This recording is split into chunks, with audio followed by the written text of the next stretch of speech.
आज श्रीमद भगवत गीता अध्याय 3 मधील श्लोक 11 ते 15 आज आपण पाहणार आहोत.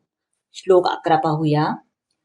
देवान् भावयतानेन ते देवा भावयन्तु वः परस्परं भावयन्ता श्रेया परमवाप्स्यस.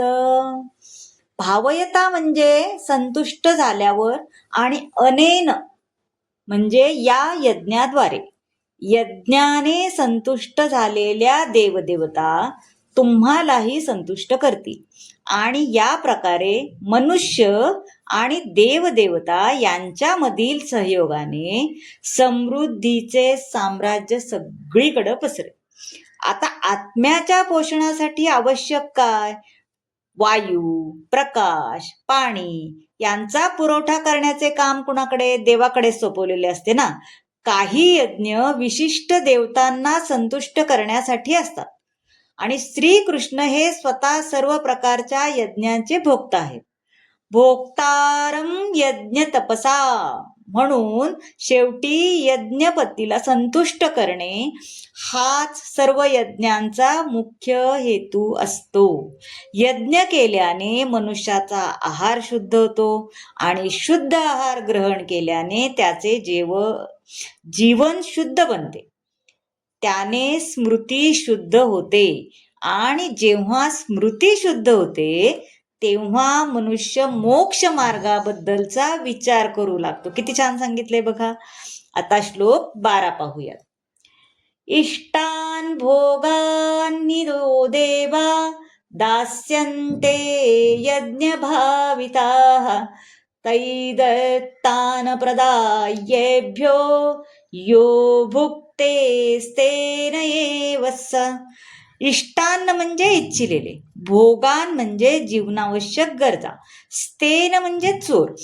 विविध जीवनावश्यक वस्तूंच्या अधिकारी असणाऱ्या देवदेवता ज्यावेळी यज्ञ करण्यामुळे संतुष्ट होतील तेव्हा तुमच्या सर्व गरजा पुरवतील. पण अशा वस्तू पुन्हा देवतांना अर्पण न करता जो त्याचा भोग घेतो तो निश्चितपणे चोरच आहे. आपल्या सर्वांना लागणारे सर्व खाद्यपदार्थ, फळे, भाजीपाला, दूध, साखर सर्वच, तसेच जे मांस भक्षण करतात त्यांच्यासाठी लागणारे जे मांस असते हे मनुष्याद्वारे निर्मित होऊ शकत नाही ना.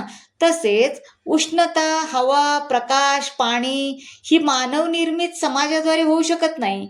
यावरून सिद्ध होतं की आपले जीवन हे भगवंताच्या होणाऱ्या पुरवठ्यावरच अवलंबून आहे. आता श्लोक 13 पाहूया.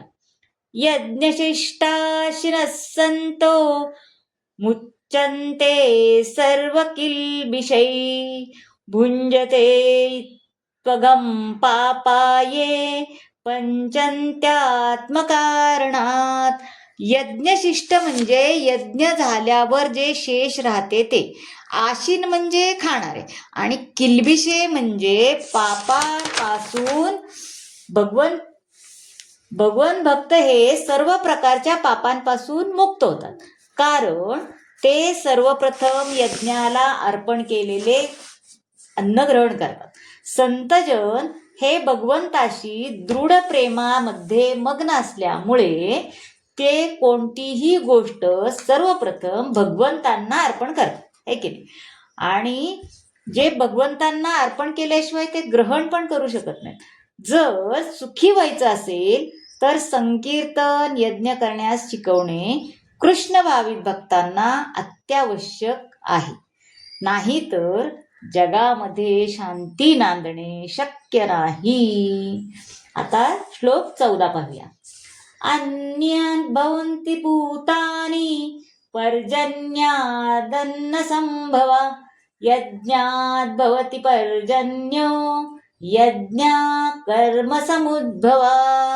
आता यामध्ये भवंती म्हणजे वाढतात. सर्व प्राणी मात्र अन्नधान्यावर जगतात, है की नाही. जे पावसापासून उत्पन्न होते, पाऊस यज्ञापासून उत्पन्न होतो आणि यज्ञविध कर्मापासून होतो. आता पहा, शेतीचे उत्पादन पुरेशा प्रमाणात पाऊस झाला तरच होते ना. या पावसाचे नियंत्रण इंद्र, चंद्र, सूर्य इत्यादी देवतांद्वारे केले जाते. सर्व देवता भगवंताचे सेवक आहेत आणि भगवंतांना यज्ञाद्वारे संतुष्ट करता येते. म्हणून जो यज्ञ करीत नाही तो स्वतःच टंचाईग्रस्त होईल आणि हा प्रकृतीचा नियम आहे. आता श्लोक 15 पाहूया. कर्म ब्रह्मोद्भवद्विद्धि ब्रह्मक्षरसमुद्भवम् तस्मात् वर्गत ब्रह्म नित्यं यज्ञे प्रतिष्ठितम. वेदांमध्ये नियत कर्म सांगण्यात आलेले आहेत है ना, आणि वेद साक्षात पुरुषोत्तम श्री भगवान यांच्यापासून प्रगट झाले आहेत. म्हणून सर्वव्यापी ब्रह्मतत्व हे यज्ञकर्मात शाश्वतरित्या सिद्ध झाले आहे. यज्ञार्थ कर्म किंवा संतुष्टी प्रित्यर्थ कर्म आवश्यक असणाऱ्या कर्माचे विस्तृत वर्णन आता या श्लोकात सांगितलंय की नाही. वेदांच्या मार्गदर्शनाशिवाय केलेल्या कोणत्याही कार्याला विकर्म किंवा पापकर्म म्हणले जाते. भगवंत हे सर्व शक्तिमान असल्यामुळे ते श्वासाद्वारे बोलू शकतात. ते प्रत्येक इंद्रियाद्वारे इतर सर्व क्रिया करू शकतात. आता कृष्ण भावनेचा अंगीकार म्हणजे वैदिक कर्म किंवा वैदिक यज्ञ केल्याप्रमाणेच आहे की नाही. त्यामुळं कृष्ण भावना ही अंगीकार करायलाच हवी.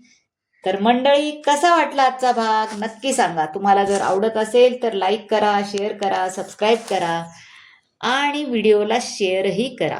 धन्यवाद.